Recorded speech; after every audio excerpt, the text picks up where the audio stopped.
Greetings, Video Nation. Today is the second game of our 2012 season, in which we take on the Texas State Bobcats.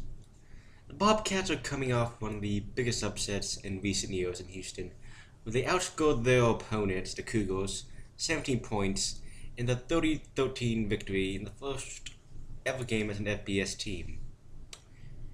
They will be hot as a result of their win. And seeing how they view themselves as our new rivals since A&M left, it should be an exciting game to watch.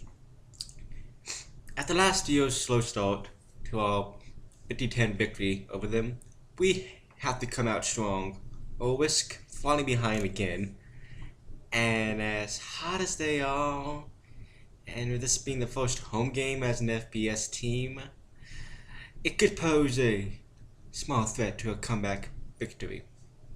But this is a different defense, offense, and team overall than last year's, as shown by our best defensive game ever, fewest points allowed in years, and of course an offense that looked like it had developed what could be a much more capable run, the diamond formation. Now, some Tech fans may be a little upset over the lack of the air raid, but when it helps us win games, it's always be a good thing. And we still throw the ball more times than we run it, so I don't really see much of a complaint there. In order to win this game on defense, Tech need to suppress their main running back, Marcus Curry, who ran for 131 yards with 14 carries in their win against Houston, who scored all 3 of their touchdowns, 2 by rushing and 1 by receiving, which makes him a dual threat. We also need to block them receiver Isaiah Battle, who averaged 15 yards with his 5 catches. This is a run-oriented team though, and they will be running the ball a lot. But they also have a great passing game, going 19-25 for 196 yards. Plus quarterback Sean Rutherford, who ran the ball for 21 carries, but only managed around 1.6 yards on average. That could have set our defense off balance unless we nail him the moment he starts to run it, or risk a breakthrough run, or play action pass. And gotta be another test for our defense to see how well we can block a decent run in a hostile territory. And then he'll can only create a more confident defense.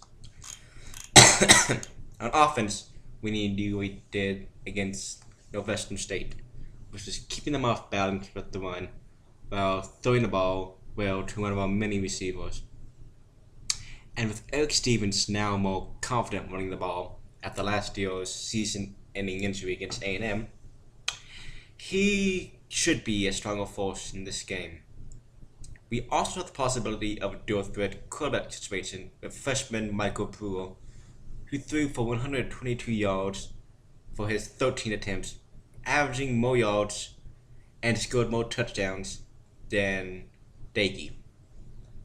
By looking at the previous game, Texas State doesn't really look like it has all that good of a defense, with letting go a total of 326 yards.